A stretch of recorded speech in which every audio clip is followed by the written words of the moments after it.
When meeting after meeting. We're starting right now. Good evening. Welcome to the April 1st, 2026 regular meeting of the Gualala Municipal Advisory Council. Call the meeting to order, and because our secretary is gone, I will go ahead and call roll.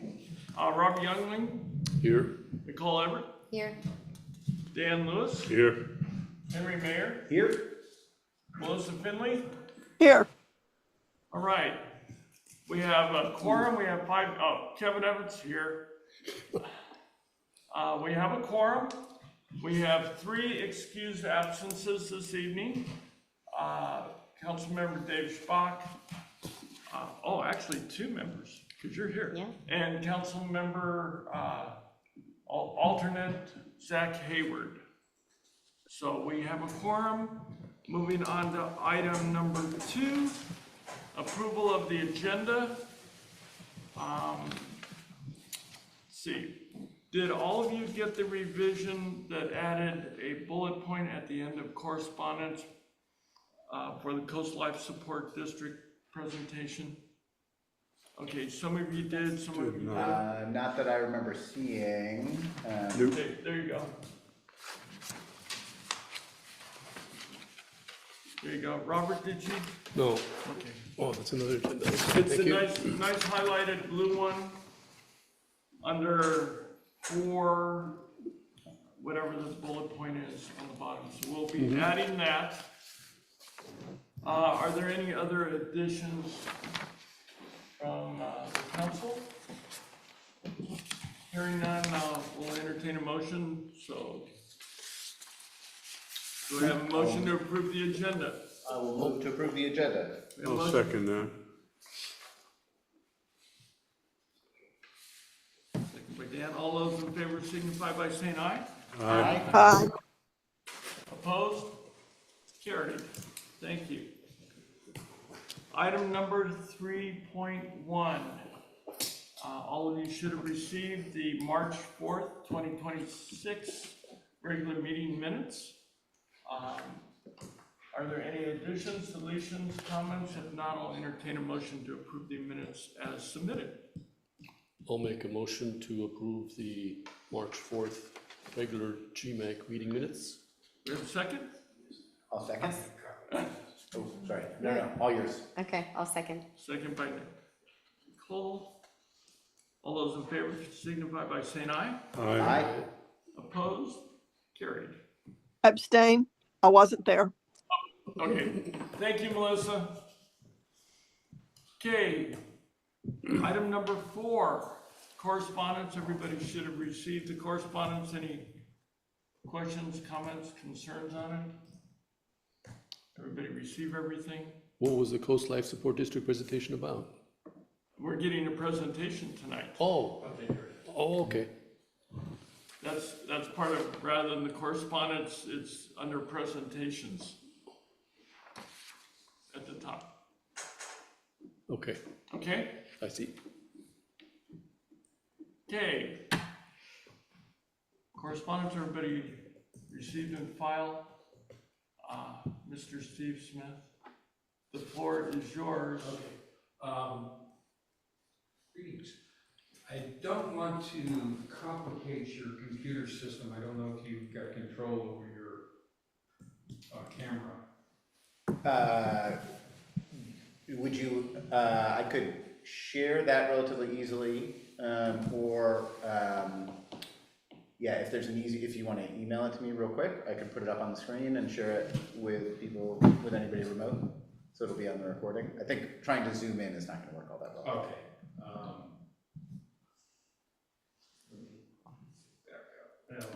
Or you could join the Zoom and share it yourself. That might cause other problems. Okay, why don't you Why don't we email just go with the presentation, and because most of it I can get to you afterwards if people want a copy of it. Oh, good. Okay, sure. Okay, so the floor is all yours. Because we have a viewing audience, go ahead and introduce yourself, who you are. Okay, my name is Steve Smith. I'm here not from Coast Life Support, but here in support of Coast Life Support, in the concept of advocate or education, because of an issue that will come up in here, which is the fact that Coast Life Support is going to have to go to a ballot measure. I'm working as an advocate for that ballot measure, unpaid advocate for that ballot measure, and generally Bronwyn will be here to provide any educational background information that may be needed. But her dad just came out shoulder surgery, so she's. And Bronwyn is who? And Bronwyn is the Director of Operations for Coast Life Support. Thank you. Bronwyn Ball is the Director of Operations. Thank you. Having said that, simply put, we're here begging. Coast Life Support District, for those that are here, can see it on this, and we'll get copies for everybody else, is the ambulance service on the coast, and it covers about 500 square miles. Basically, I explain to people, it starts down at the top of Jenner Grade, all the way up to Irish Beach, and basically into the top of the ridge where you can look down on Lake Sonoma. Are you hearing it okay? Yep. Okay. They have 2 ambulances. Okay, they provide the ambulance service. They have 2 ambulances, full staff, full-time. They provide education, and they for such as that, and they also serve as a pass-through for urgent care, which is actually a separate line on the property tax. That's because RCMS is a nonprofit and not a government agency, so the money goes through Coast Life Support to monitor it, and then to RCMS to provide urgent care. The ambulance service has 2 staffed ambulances, and that's staffed with an EMT and a paramedic. And one of the things about it is it's a 24-hour shift, or 24-hour a day, 7 days a week, which means that it's the equivalent of about 24 full-time positions if you're looking at 40-hour work weeks. And that's wherein one of the major costs comes, is paying to have people to staff them that much. The ambulance costs, I work in the fire service with North Sonoma Coast, and we just bought a fire engine, and we figured we got it at a discount because it was only $5,500,000. You know, this is the insane things of it. The Coastal Life Support ambulances cost approximately $250,000 each, and it takes another $100,000 worth of supplies and upgrades and equipment in order to make them meet the requirements.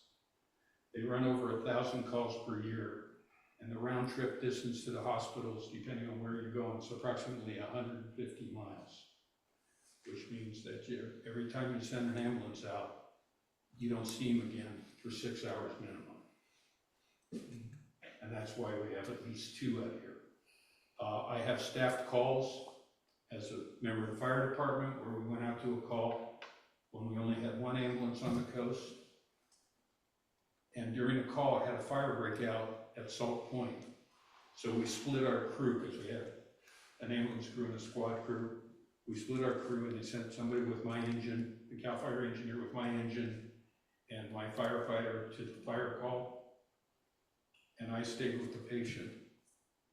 They put out the fire at Salt Point, and we're back to the house where we were waiting for the ambulance to arrive from Santa Rosa. And that's why we have 2. It's because the distance, the difference between having 1 and 2 ambulances available on the coast is a difference of up to a 4-hour to 5-hour wait for the next ambulance to arrive. The other thing with respect to the ambulances, 1,000 calls and a 150-mile round trip to the hospital. How many miles do you put on your car per year? How long are these vehicles going to last? The other thing with respect to it, this kind of picture looks like a storage room. That's the inside of an ambulance. And the reason the inside of an ambulance looks like a storage room is you don't know what the call is going to call for. People going out on the call, you may have something as simple as someone with a sprained ankle. Simple, yeah, not for the person who has the sprained ankle. Or it may be as serious as a heart attack, and many times it is. And you have to have the supplies on the ambulance that will be needed no matter what the type of call is. And anybody who's gone to the grocery store knows there's always this best if used by date on things. The problem with medical supplies, there is use by dates or replace, and those, the cost of those have been going up as well. So, groups life support, we basically, the current, what's it called? It's called a benefit unit tax. The current parcel tax is based upon an amount of money that was calculated that went through the tax measure in 2020. And basically what it amounts to is there is a dollar amount set that is a benefit unit, and unbuildable property is 1 unit, buildable piece of property has 2 units, a normal house is 3-unit charge. And it's based upon the fact that the number of charges that go about things. That tax rate is a fixed amount. It doesn't change. It is not adjusted by inflation. If the property values go up, it's no adjustment to it. It's the fixed amount. And that amount went in 2020, before COVID, when it suddenly cost us an extra $1,000 a day for just supplies and cleaning equipment on the ambulances. Inflation has gone up about 25%. The Medicare cost and Medicare payments have stayed at 1.5% of whatever they're billed. And that's a high estimate. I would love to be able to walk into the grocery store, put $100 worth of groceries in my cart, and come up to the cashier and say, here, take $1.50. But that's what Medicare does. Insurance companies are better. They want to argue for 50 cents on the dollar, which means that the cost has stayed fixed. The amount of money is still crushing them. And it's a very basic on here is that CLSD can charge whatever they want, but how much they're going to get has a lot to do with what Medicare ends up paying. So there's sources of money coming in. And this shows a $3.8 million a year budget, and we kind of been, what shall I say, they're investigating, they're working on these numbers to see if they can adjust them. But it's basically cost $3.2 million in employee costs. That's basically what it costs to have those 24 effective positions. $800,000 going to facilities, vehicles, fuel, these types of things, and $800,000 is a pass-through for urgent care. What they receive is about $2 million in property tax. That includes the money for urgent care. So it means they get $1.2 million in income, or basically a third of what it costs to run an ambulance comes in on the tax base. Going beyond that, about $850,000 coming in from Medicare and Medi-Cal and self-pay, and about $600,000 in income from training and various other different operations. Because CLSD trains, I'd say they've trained the fire departments on the coast, but they train the fire departments all the way to Highway 5 in the valley. And presently, on the present budget, they're working on about $170,000 in order to make ends meet of money that are donations. People say, well, what's your business plan for an operation like that? And I have to tell people that an ambulance service is like a fire department. You don't have a profit motive on the business plan. you have to say, this is what it costs to do this. And you have to go back to the people and say, please help us keep doing this. And so, on behalf of them, with the fixed income, yes? I didn't see a revenue source for patients that you bill. That's in the 800,000. I'm sorry, what? Oh, that's in, let me back this up one here. Oh, it's not backing up. Sorry, I didn't mean to bugger you up there. No, that's all right. It is in there.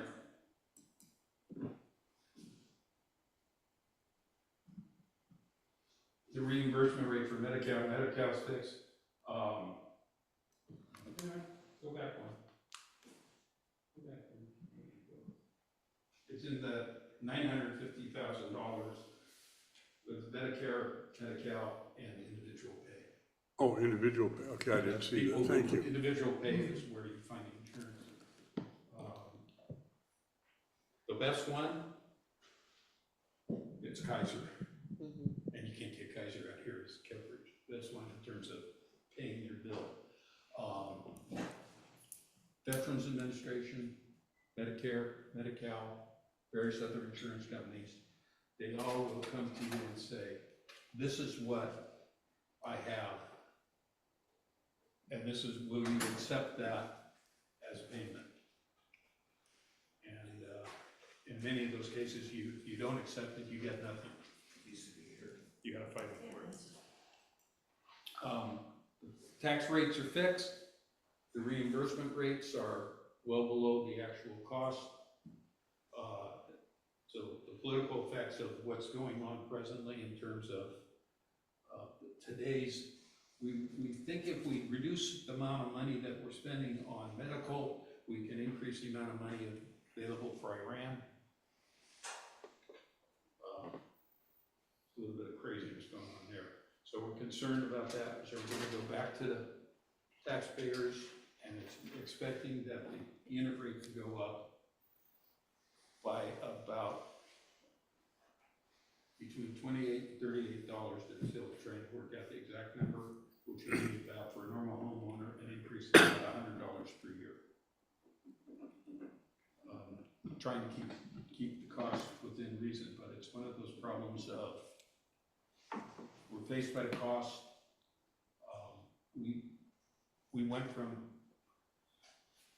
just under a $4 per gallon fuel cost when the tax rate, the present rate went through 6 years ago to what we see at the pumps now, and which is kicking and at 100,000 miles plus per year of operations on vehicles to get at best 15 miles per gallon.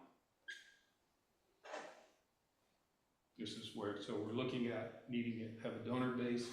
Even if the measure passes, there is going to be a $200,000 hole still next year because of the time lag between when a tax measure passes and the time, and when the tax money is actually provided to the entity.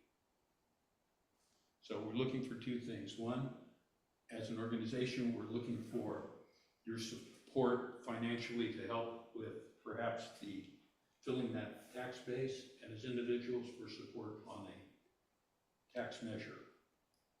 Sorry, John, can you hear him? Not very well, and I've got my hearing aids turned up. If you try speaking into the mic, can we see if that helps? 1, 2, 3. Any better? It's not really coming out much. Is the mic on? Sound like it.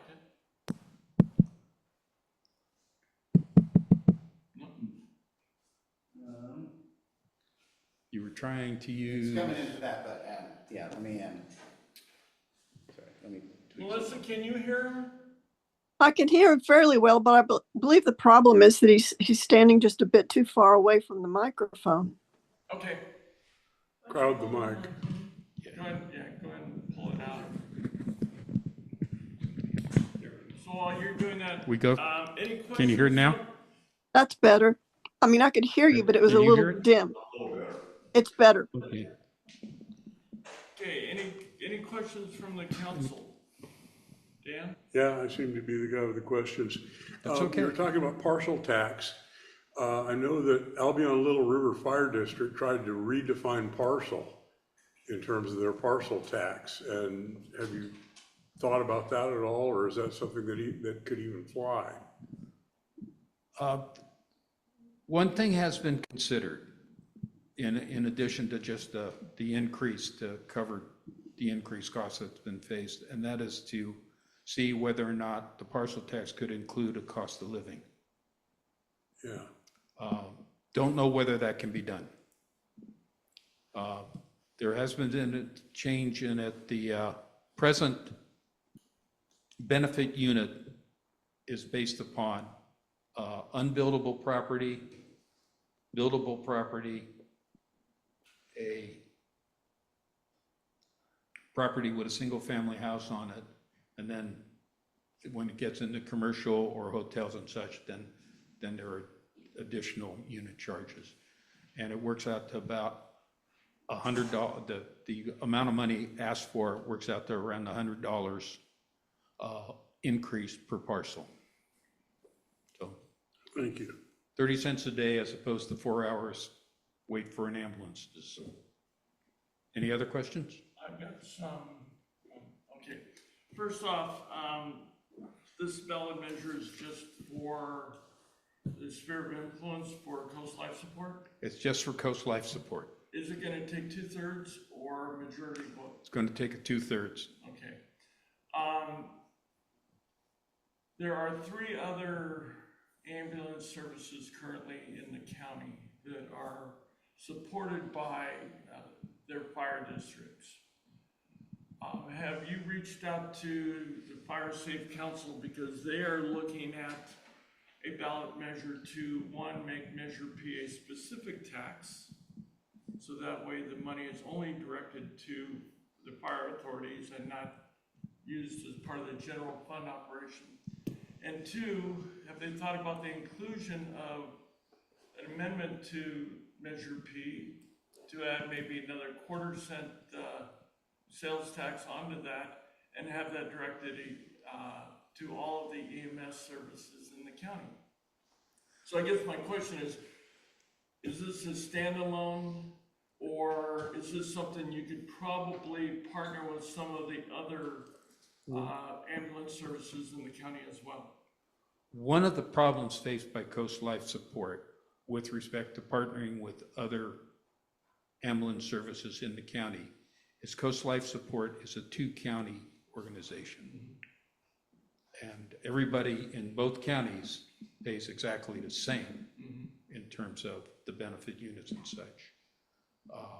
So it becomes somewhat of a difficulty as to if there is a ballot measure in Mendocino County, there has to be a ballot measure equally in Sonoma County. For Coast Life Support, the ballot measure that they go through, it ends up being in both counties for both units. So they haven't had discussions with them. They have had discussions with trying to find funding for various different things through the various temporary transit occupancy tax or transient occupancy tax monies and such, based upon who's covered. It is noteworthy that the one thing is under the old don't tax you, don't tax me, tax the other guy behind the tree theory of life. There are rates that Coast Life Support has, and they're based upon what it costs to do of operations, and people in the district get a 50% discount. Because they're already paying for it. Oh, go ahead. One of the things you may want to consider is looking maybe at a sales tax rather than a property tax. And the reason being, one of the concerns right now is the amount of short-term rentals that are in especially on the Mendocino coast, where the fire agencies are responding to a lot of calls for people that are vacationers and not necessarily paying back into the system for the services they receive. If you do a sales tax you're at least getting money from people that are not only residents, but also visitors to the area. So that might be something to consider as opposed to a property tax, but just my thought. It's been examined, and one of the problems is the number of stores on the Sonoma County side of the line that are actually involved in, would be generating sales tax.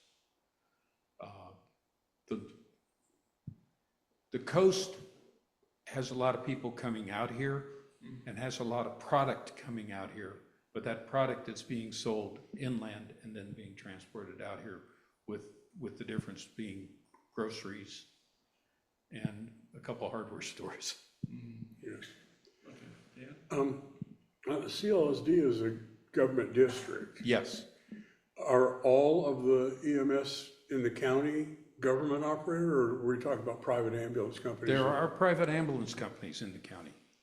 And the difference between private ambulance companies, we actually tried out here and they failed miserably. I can imagine. And the problem, I'm trying to think of the way of not sounding like a total something. Private ambulance companies cherry pick where they operate. Sure. A lot of your initial charge that is paid for by insurance is for having an ambulance show up. An ambulance in the city, in fact, we have one of our EMTs from here who's getting her paramedic certification, and to get enough runs in, she's working for an ambulance company over on the Sonoma side of the line. She's running 7 to 8 runs per day. If you run 2 runs per day here, you've already exceeded a day's worth of hours. And that's why they say that the private ambulance companies do a very definite job of cherry picking. Yeah. I worked in a more suburban area as a dispatcher, and we had a lot of private ambulance companies that we dealt with, as well as fire departments that actually ran ambulance in Sacramento. Yeah, there are, I'm trying to think of, Santa Rosa Fire is now it has taken over a lot of their in-house ambulance runs. And that becomes the ambulance that becomes or on the Sonoma County side of the line, that becomes the ambulance that you can wait 4 hours for. Yeah. Because its closest one is in Guerneville. And if the Guerneville ambulance is out on the run, then your next closest one is coming from downtown Sacramento, or downtown, excuse me, Santa Rosa. Yeah. And I'm sure you've seen that when you put the call in, and it's like, okay, who have I got, and who's I got available, and who have I had adjusted their position, who's in position to take it. Our problem here is this is the longest ambulance run in the state of California. You can go up to Modoc County and you'll be closer to a hospital than you are here. And while we have some locations within the county that are closer to a hospital, every ambulance run starts from here. Except when the Garcia is flooded. At which point, Coast Life Support keeps a staffed ambulance in Manchester in order to cover the area north of the river. Oh, that's gonna suck your resources. So that's gonna pull your resources hard. It's with any type of service organization, providing the service is critical. And I explained to people, I said, my involvement with the ambulance has been helping put people in the back or been a passenger in the back of it. And that's about where I'd experienced with it. But my experience with them when they arrive on calls, when I've been on calls, is the level of stress drops dramatically. They have a remarkable ability to show up and save people. And I kind of kid people and say, you know, it's something to be on a call where they save someone's life, and to have 2 weeks later have the same thing occur. And I sit there and go, you know, you talk to people who've been in emergency response for years and go, that just doesn't happen. But this crew out here is that good. Yep. Two thoughts on that. So first on the keeping a staffed ambulance in Manchester. So is that if you think the Garcia might flood, or if they think the Garcia might flood, then they got to do that Yes. well ahead of time?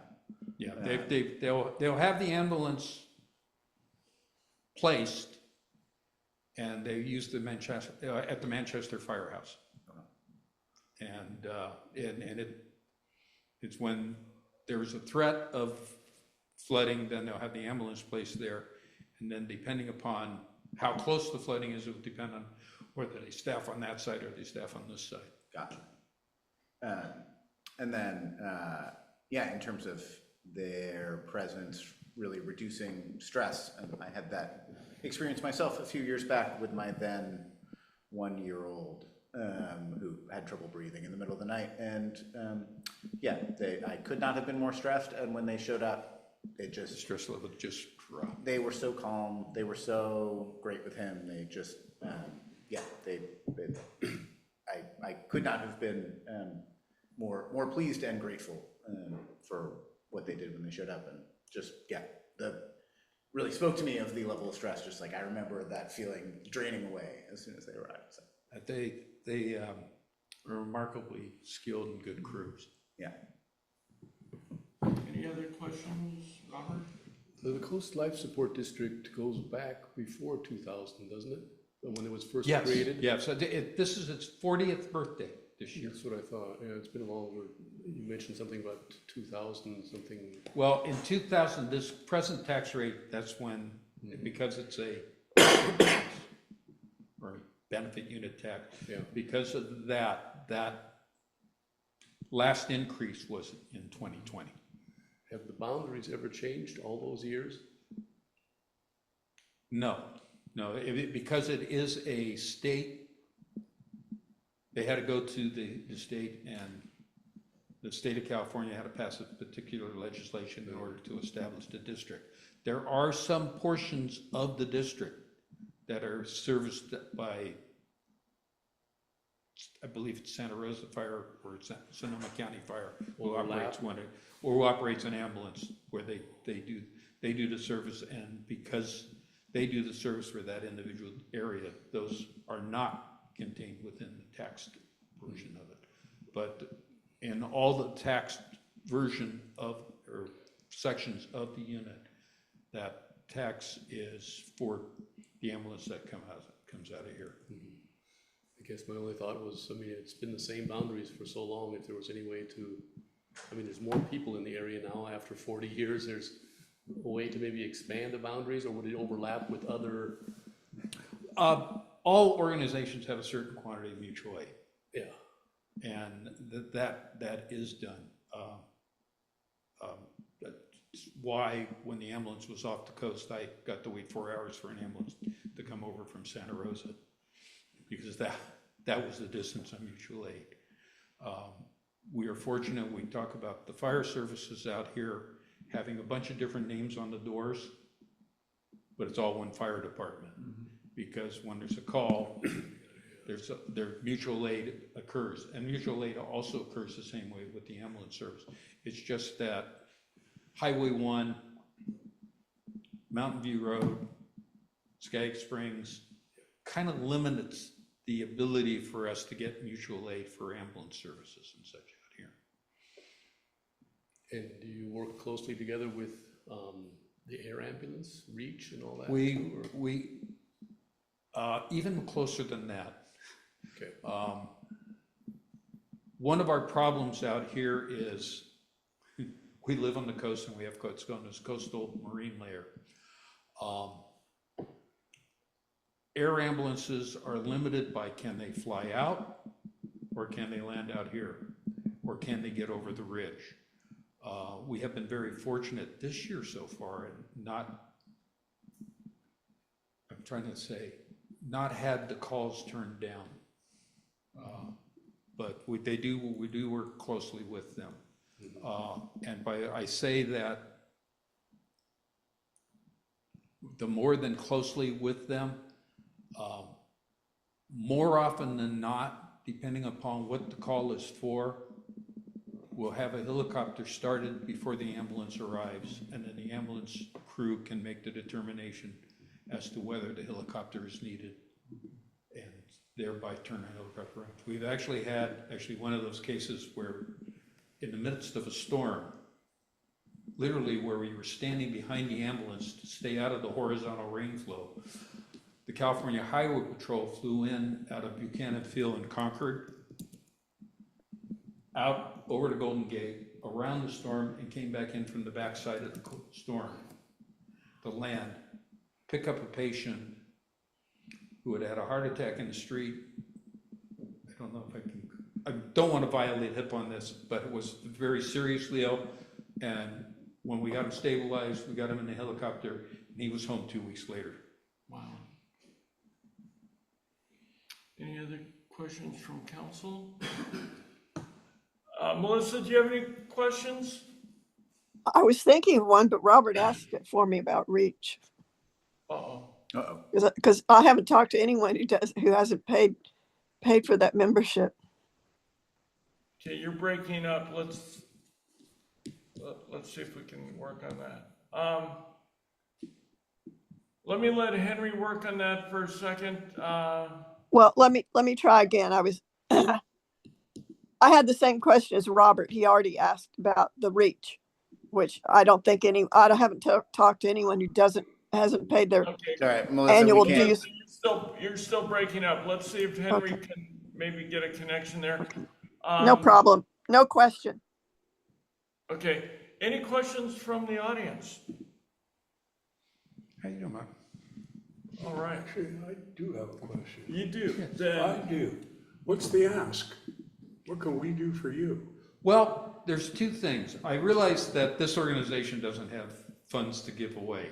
We have none. I know, I understand that. And most of the places where we've gone to have been begging for money. It's been begging from the organization and also begging from the individuals. Twofold. One,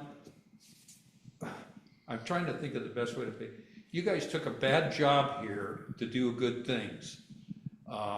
Nobody gets on a committee like this because they're not trying to do good work. That is noted by people who work with you and such. And when the ballot measure comes out, I can't ask you as an organization to, but I can ask you as individuals to support the ballot measure, let people know. That's our major ask of the individuals. The second ask is we're always willing to take money, and you can go to the CLSD website, and there's a donate button. All right. Are you holding any kind of, or planning as an organization to gain more donor base, holding a fundraiser, doing any of those types of activities? We have been doing that. Okay. That's actually ongoing, and this year has been, we're going to be able to, at least on the coming budget, be able to budget to make the operation function. All right, for that moment. Yes, there's going to be a birthday party here, and June is the 40th birthday of the organization. Amazing. Oh, very nice. And the birthday party is going to be here, Congratulations. and hopefully the roof won't be leaking by then. If you could ask the chief to send us that notice, we would love to put that on our GMAC website. Okay, when the party's coming? Yeah, Yep. that would be our way to help at least advertise it, get the word out. Okay. Melissa, can you try again? Is it working now? Yes. Okay. Oh, so what I was saying, my question was already asked by Robert about what the relationship was between reach, and also what measure are you speaking of? We don't have a measure number as yet because they're still working out the exact dollar figure that's going to be needed. We know between $28 and $38 per unit, basically approximately $100 per household increase. in the parcel tax. And because that's not presented yet to the county, it has not been afforded a measure number. Okay, thank you. So, All right, any other questions? No? When will they assign that measure? Is there a deadline to assign the measure to number? yeah, When? I don't have those off the top of my head. That's the one I No, they'll get the end of April. Well, on our end, it goes in at the end of April, and then the counties have to decide. and then we hope to get the same measure number in both counties. Yes. Yes.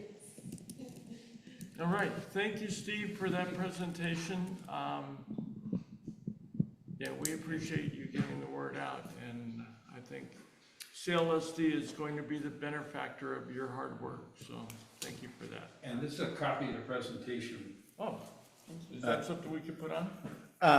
If there's a way you can send it to me, Send it to you. I don't know, do you have somebody's contact info already on the council? Yeah.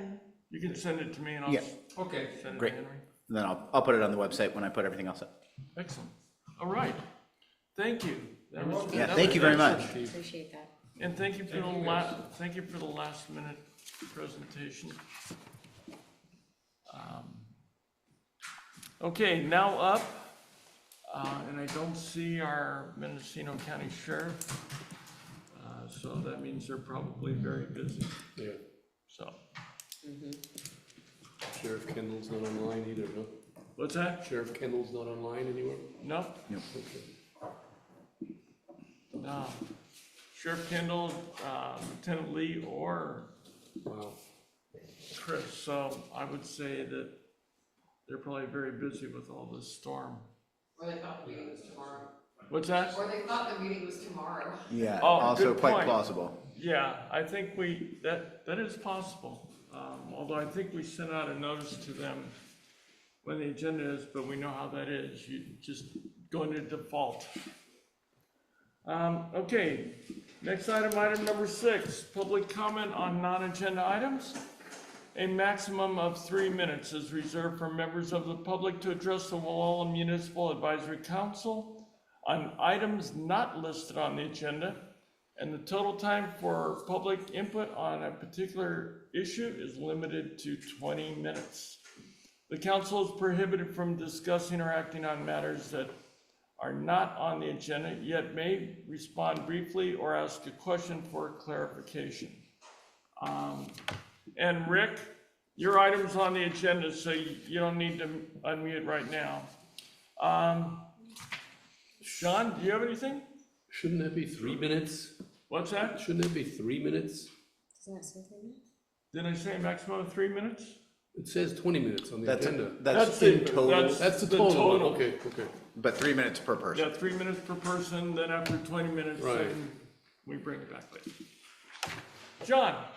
Good evening, John Bauer. You've heard me before on the particular subject that I have been harping on, and that's parking in Gualala.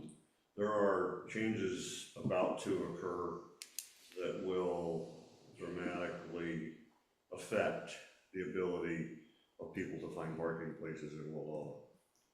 And those changes are, first, the new streetscape, which will take about 60 or 62 potential parking places off the street, because the town plan says there will be no on-street parking. I don't know who's going to enforce that. If the sheriff's got a good idea, that's great, but I don't think it's going to get enforced. I think people are going to climb up on the curb with their tires and cars and just keep going. But that's just one. The second is the community center is about to begin its rebuild. It'll probably have a permit in less than a month or so. And if that happens, there's a dramatic change in the kind of traffic that goes up the little teeny center street to them, and there isn't sufficient parking place anywhere for them unless they start to think about how they're gonna park the majority of the visitors, of the people going to events, now that the community center will be open for those. And that's a real difficult, picture to take on, but I'm sure the community center will attempt to take that on. And I realize that it may not be part of the construction project for the new replacement building, but I think in the long run, they're willing to look at this whole parking thing and become more involved in it. The third thing is, if you read your ICO a few weeks back or a month back, there was a nice article about the Gualala Hotel being in escrow. If it still is in escrow and a hospitality group picks the hotel up, I can just imagine the crash that's going to happen. There's no space. Hotel has one, the town is busy, the hotel has about 16 places in the back where actually some of the long cars and vehicles, dump trucks and contractors will cross the parking spots and, occupy 2 or 3 for a truck. There's no place for a long truck to park. And if they're really gonna be such a beautiful hospitality group and supply a heck of a service with the bar and the food and the rooms, we're gonna be shocked as to the result. And I'm sorry, but I have to say, it's not gonna be parkable under the current conditions, especially on the weekends like Saturday mornings when there's pay and take and there's the farmers group and there's the street vendors, which probably won't be able to park out there on the highway. And that's gonna create, well, you all know now if you're down there on a Saturday, you'll see people crossing the street wherever the traffic has gone to about 5 miles an hour or less, and people are really considerate in the driver's seat. They will stop and let people go by, and kids and baby strollers and everything else is going across the street. I don't care how many crosswalks you got in town, it's just not gonna fix that issue. To stop them from going across the street might. So the group that's in this sales of knickknacks and things, I love to see them. We need them to help build our community, but we also need a place. And until we find a place, it's gonna be pretty hectic, especially this year with, if the hotel does close, escrow close, and they do start bringing it up to their standards, whoever they are, we may be shocked as to how well they're running it and how many people are headed to the front door of the hotel and figure out they have to park around back. All that street parking is gone. And you guys have to admit that this is not gonna be a good thing for us because it's gonna hurt us. Right. And it's too bad if a good thing hurts us and we can't fix it. So if we can keep finding, something to do to make it work, I'm sure the Sunstrom Mall group and the hotel property owners have a shared parking agreement, and I think Robert probably knows about that. So there is a shared parking agreement, and right now, the Sunstrom Mall market takes almost 2/3 of the parking in the back of the hotel. I've counted it, 16 places left. Can you, John, can you go ahead and summarize? Yeah, sure. So you've got those 3 things coming against us, and you've got to start thinking about how are we going to make it work? And I only see it two-story parking garage behind the hotel. It's not really that visible, but it could bring the parking to a better position for those that don't have to carry groceries up the second story, but are going to the hotel or going over for a drink at the bar or whatever. Yeah. All right. All right. Thank you. Thank you very much. Thank you. Okay, item number, any other public comment? Hearing none. Okay, we'll close public comment. Go to item number 7, public agency referrals. We're going to be discussing coastal development permit modification 2024-0010. Beerensson and Evans and Everett were assigned that, and Nicole, take it away. Thank you, everyone. Fellow council members and public. This is my first of these that I've reviewed. Kevin and I did visit the property location. Property is located at 47220 Havens Neck Drive. Property owners, as he said, James Beerensson. Parcel size is 0.85 of an acre, undeveloped. Does have 2 wells, and the application for permit is for a rural residential construction of a new 1,738 square foot single-family residence with a 466 square foot attached 2-car garage and 157 square foot covered deck. This project was initially approved by this council back in 2023. I was not present for that, obviously, so we're revisiting it. The change, which we have documentation to support, is that for this new submission is that the leach field for the septic will be moved 40 feet to the west along the north property line. Everything within the report, as far as the environmental and the well tests and everything, came back good. I did read through the entire report, so we're opening it up for any discussions or comments to submit for approval if at this point, since it has already been approved and that's the only change. All right. Anybody? Thank you for that. Absolutely. Bring it back to council. Do you have any questions?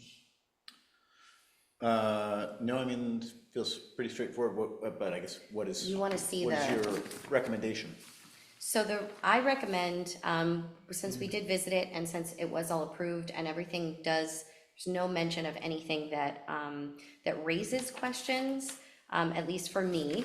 I do have the 2 changes here, if we want to kind of pass it around, of where the leach field is being moved to.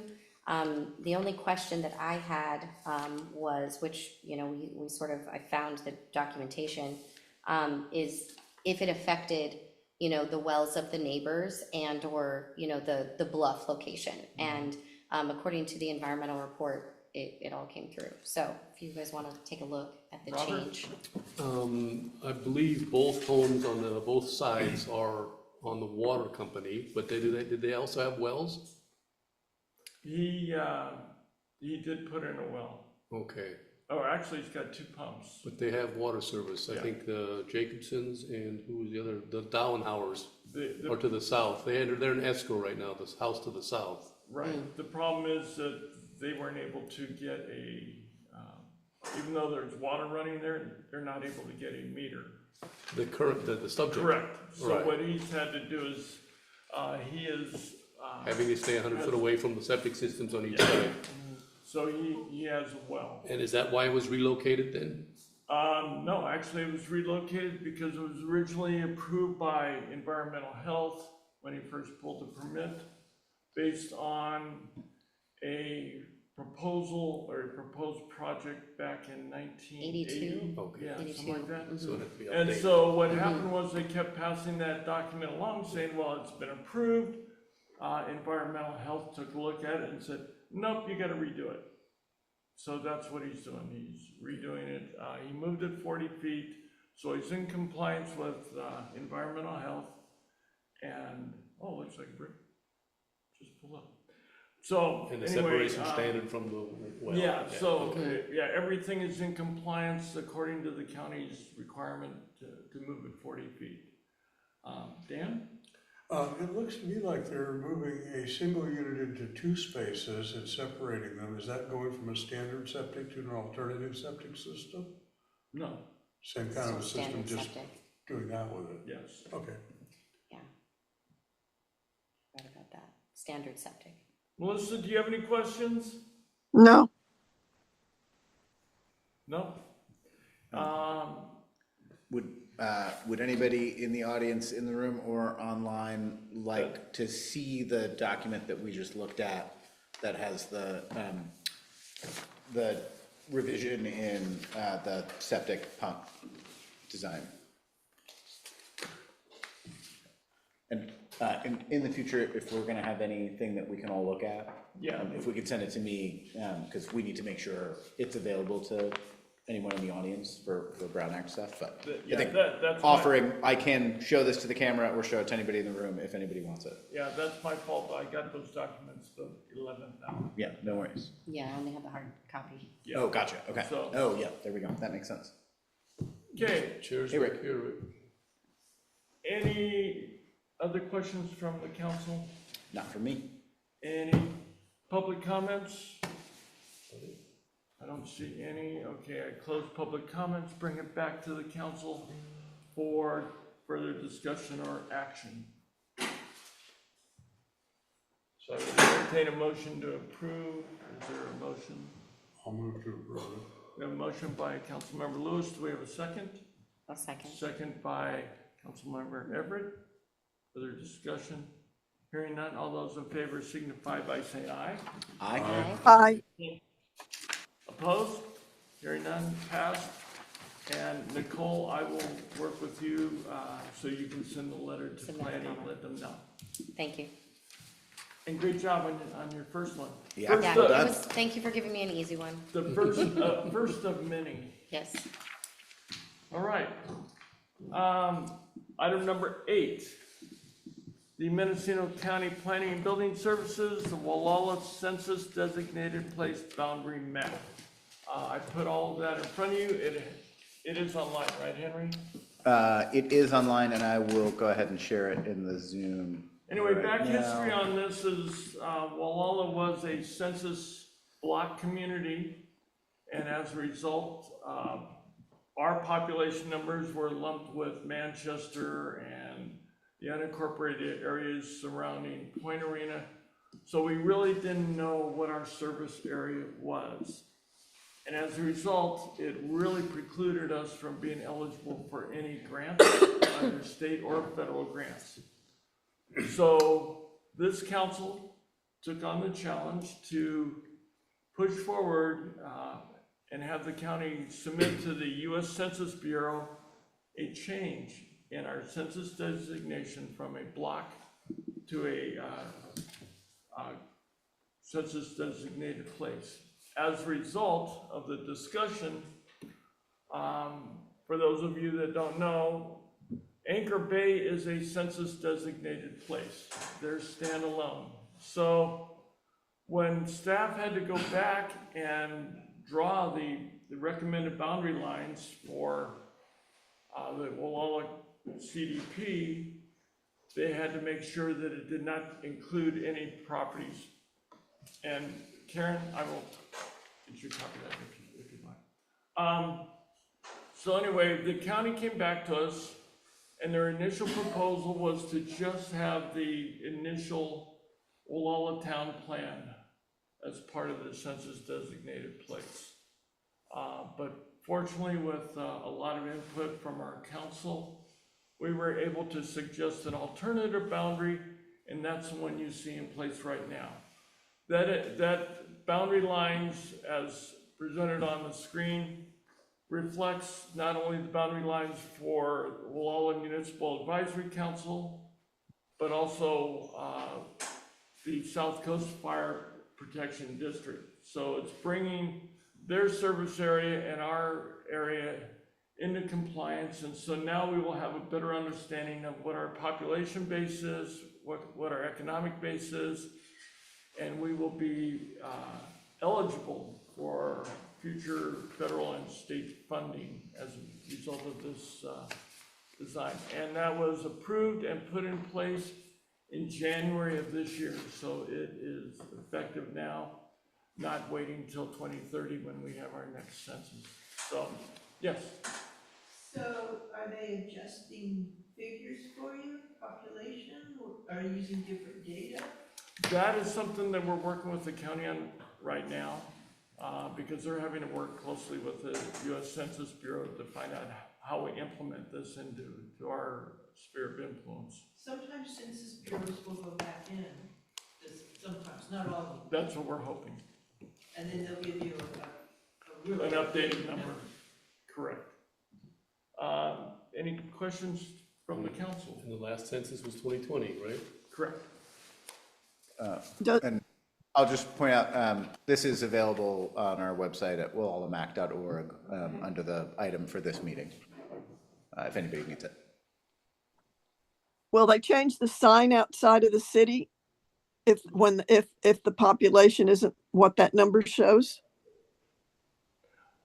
I would suspect that the number on our entry sign into Gualala will probably change, because now we're going to be taking in households all the way up to Iverson and then up to the ridge and actually extending to the east side of Old Stage. So it's going to enlarge our service area, which will really help Coast Life Support District and South Coast Fire Protection to know what their service area is, and when they're going to apply for any type of funding, now they'll have true numbers and true property identifications. So we're excited about that. Excellent. Any other questions from council? None? Okay, turn it over to the public. Any comments, questions from the public? What do you Oh, anticipate? sorry, could you come up to the mic? Sorry about that. Oh. Hi, Paula Smith. What do you anticipate the change to be? You think it'll be a big jump? We don't know. That's, I would say, based on the numbers, that we should see a significant increase. Well, this is great news, and I know you worked hard on it. Thank you. Thank you. Yes, thanks. John?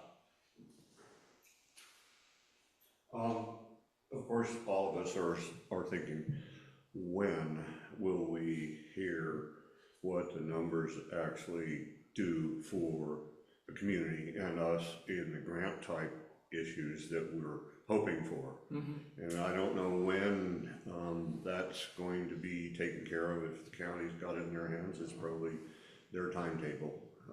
And hopefully all of us within the community will be able to benefit from this change.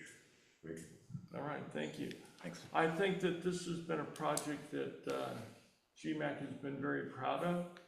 So I would suspect that we're going to stay in communication with planning and building to get updates and see what that does for our numbers and our possibility of further grant opportunities based on our numbers and our demographics. Robert? I think identifying the issue to begin with was a great thing of yours to, and I look at this and I think all these years that I've been voting, I'm voting out of the Anchor Bay CDP, but the way that boundary line comes down right there, I live right across from Haven's Neck, so do you. I'm wondering, did that change any at all, that line, or how can you get it even closer up of that line? I don't know. I can see It's Haven's swirls Neck around. there, so I'm gonna say that we're leaning towards the Gualala census as opposed to the Anchor Bay census group. Online, can we get it a really close up on that map, do you think? We probably could. I'm very happy just to get this one. True, of course, yeah. Kudos to you, but Yeah, I don't think this version is gonna get you what you need, no matter We'll how see much when I we get zoom our- in. Does that differentiation between Anchor Bay and Gualala, are we still bulked as one group, or is it? from a zip Are they- code, From a zip code. Yeah. Right, but Yeah. And a service area for coast life support. Right, it's all Yeah. still- So the only thing that changed was, the demographics, because they're standalone, so Anchor Bay will have its own little number and their own little, grouping, and rest will fall under Gualala. Okay. Karen? Just a quick question. Karen Elliott from the ICO. Has there been any update to this issue? I know you've discussed it before at GMAC meetings, and the fact that it's on the agenda again today, is there any update? Since No, the it last was time you just really discussed a it? presentation of the map tonight, Oh, okay. because we had not publicly presented it yet, so now everyone can see what was done, and now we hope to have further updates as far as, really fine tuning it and seeing where those actual boundary lines are. Okay, and you may not know the answer to my second question, but this might be a census question. Do the census numbers differentiate between full-time residents and part-time residents? Because I know there are a lot of part-time residents in this area. Great question. I know that the census are based on the property owners. Wait, property owners? The property owners and anybody residing in that. Renters. Like Yeah, leases. so I'm not sure how much of that applies to, part-time residents. Let me go ahead and check with the county and get back to you People on that. living there and remoting there, is it not that? I What's think, I that? think that's how they do the census, though, Is the voting full-time- roll? yeah, it's just, are you a full-time. resident? Is that your primary residence? Primary residence versus secondary. Yeah. Right. would be one of Right. That's what I'm thinking. the- It should just be primary, is Yeah. my thoughts, but we should check. Yeah. Especially because of the voter rolls. Okay. Any other questions regarding, census designated place? No? Melissa, do you have any questions, or are you good? I'm good. Okay.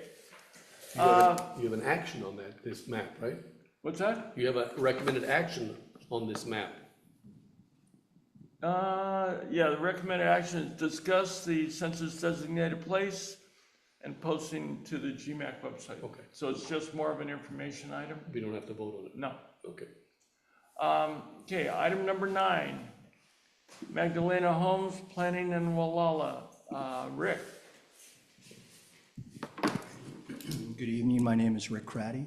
I've written a small and brief statement because I'd go on and I don't want to do that. Good evening, this is a brief follow-up on the Magdalena Village community that has been discussed for months. On Thursday, March 12th, Jill, my wife, and I attended a scheduled meeting with the county planners in Ukiah. A report was given by Jesse Waldman, the county planner assigned to this proposed project. She had a long list of requirements to be addressed. Long story short, while wastewater and power are a given and entirely possible, the county is not willing to consider our solution of trucking in water. Therefore, no water, no affordable dwelling, and it's that simple. So the million-dollar question for our town: how do we find a solution to this water moratorium that has been severely affecting this coastal culture and the ability to have affordable housing? Thank you. All right, thank you. Do you have a question? Did the county say why they were unwilling to consider the option of trucking in water? Got to go up to the state. That was their solution. Go talk to the state. So, They're not willing to consider trucked in water. It's just that simple. so that, what they were saying, it's out of their hands, it's up to the state? It's out of, Or, the county will not allow trucked in water for their project. I'm not sure if the state has a say in it or not. Okay. So if the county's saying no, it doesn't matter what the state's saying, does it? no, I guess not. It's a state-imposed water moratorium. Anyway, that's my Okay. report. Thank you. Very much. Thanks, Rick. I'm really sorry to hear that, Rick. Any questions? Yeah, so am I. Karen, do you have a question? Did the county say why they would allow that with Magdalena development in Boonville, but not the one in Gualala? Because I believe the water's trucked into the Magdalena community in Boonville. I'm not sure if that's true or not. I don't know. They have, wherever those dwellings are, I think there's an existing property owner that has water source. So that probably negates any potential issues that might arise, but I can't say, I've never seen it. So, thank you very much. All right, thank you, Rick. John?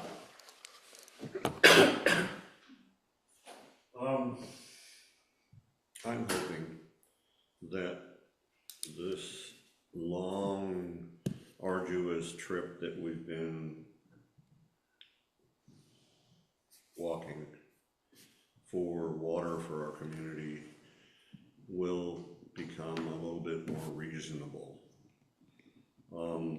This has gone on for decades, and because the Coastal Commission, basically shut things down, and the county says, well, we can't issue any building permits without water connection. People are really kind of hurting, and those that can drill a well because they have a bigger parcel survive. But the fact is that the water board in Sacramento, it's the state water board for diversions and those kinds of things that water utilities or other utilities need to be dealing with, have a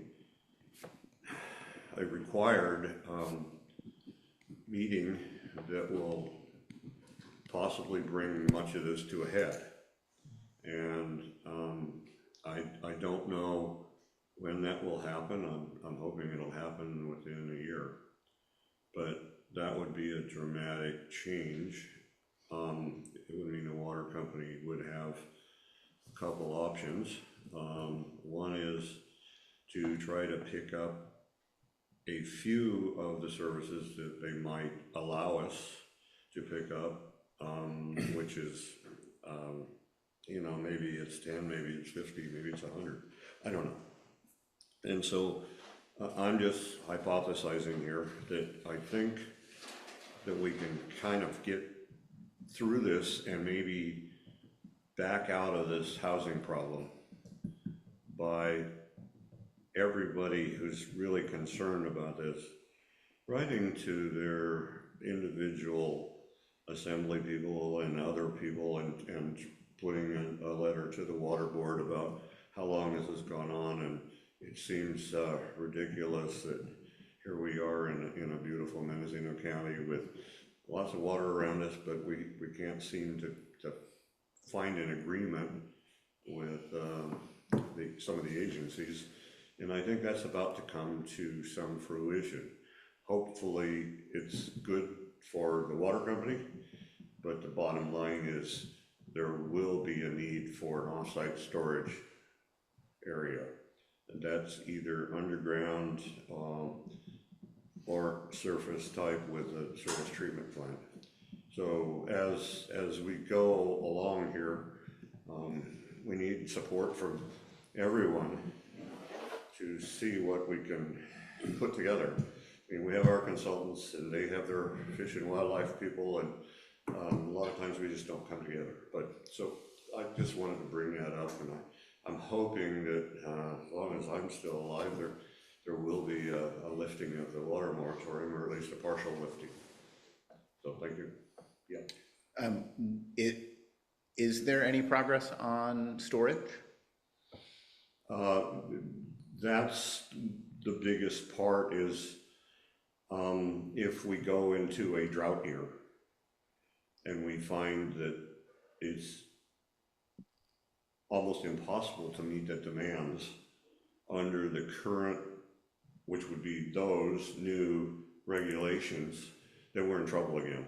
And without offsite storage or additional storage for, for 3 or 4 months during the summer, it may not, actually work. So the real goal here is if it's offsite storage, we're talking millions, tens of millions. We just don't have that kind of money. And so maybe we're again in this, I want to say, census area that might drive the action of us, that is you folks, and other people to look at some better way of achieving funding for that kind of structure that's for the community. And that's the state water money is unavailable because it's a private water company, right? It would only be available to a There public are company. loans available for certain things, but in this particular situation, I don't think there's anything available for us. You know, unless it stands up and wants to be counted by a whole lot of really high political people. Yeah, because otherwise, right, that most of the grant funding is only for public water, right? Well, we've gotten a grant. We have one for Enchanted Meadows, and that project is underway now. But that's taken us 3 extra years to get it on the platter. I'm sorry, Enchanted Meadows is, Pioneer Bay. yeah, and that's a new production well, or? No, for Enchanted Meadows? Yeah, what's the Enchanted Meadows project? We had a storage tank that leaned badly up there, and it was imminently going to fail. And the service area up there has a lot of, 4-inch pipe, which is kind of undersized for a standard domestic or residential fire hydrant. And we're able to put some in there when we did the last run around, which was probably 30 years ago now. So there are some fire hydrants up there, and then if we can get this whole thing keyed up and put together, because there's 2 zones in there, and there's a pump house and another storage tank, and a lot of main has to be reconstructed up there because the 4-inch mains are all way too small. They won't pull fire flows, and of course, if the fire department needs water, they're going to take it whatever they can get. So that's kind of what I'm looking at. And if there were money for a reservoir, do y'all know where it would go? I don't know whether, I think Office of Drinking Water, that's under the State Water Board, might chime in and say, well, if you want something, you're gonna have to fight your way up the line of others. They're also in that line to get some grant money. Again, this is the first time we've been given grant money for a project. So that helps that end of the world, doesn't help the whole system. The system is pretty old. Hang on, Robert. Dan and then Robert. Yeah, as the guy who owns the house right below that leaning tank, I'm glad it's gone. But the question I have is, you talk about the water board. There are 2 agencies that come to my mind: the State Department of Water Resources and the Department of Water Resource and the Water Resources Control Board. Who would be the policy setter for this sort of a decision making? Well, I think they're both equally responsible to put that together, but this is water rights that we're dealing with. And so it's not like the regional water board that does little things around here and there in the region. It's a state situation. So that way. I hope. Thank you. Anyway, any other questions? Robert, did you have a? Might this whole water moratorium process not go a little quicker if North Gualala Water Company were to consider becoming public and maybe having a better chance of getting grants? I have no clue. I would think it would go quicker if one could get grants. I have no clue. Dave's the president, he's working with all these Versus being private. individual agencies, so, yeah. It would help all of us if we went. I understand your views, and I understand that there could be some speed up and there could be some horrendous costs too. And so where does the whole thing go? Can we hold the line on the costs or not? Also, I wonder why this hearing with the state keeps getting delayed. It was gonna happen last year. That's the state's movements with Fish and Wildlife. They put it off from one October to another October last year. Now it's next year, I hear. Well, I don't know if it's this year, October or not. 27 is what I last read up on. I'm hoping that it's less than a year, but we don't know. They can delay it anytime they wish.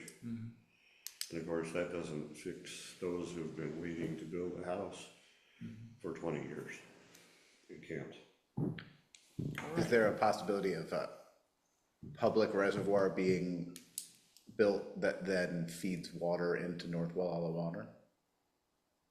If there's a possibility of what be built, Of some public entity building a reservoir that then feeds water into North Gualala Water Company? there's a lot of possibilities out here.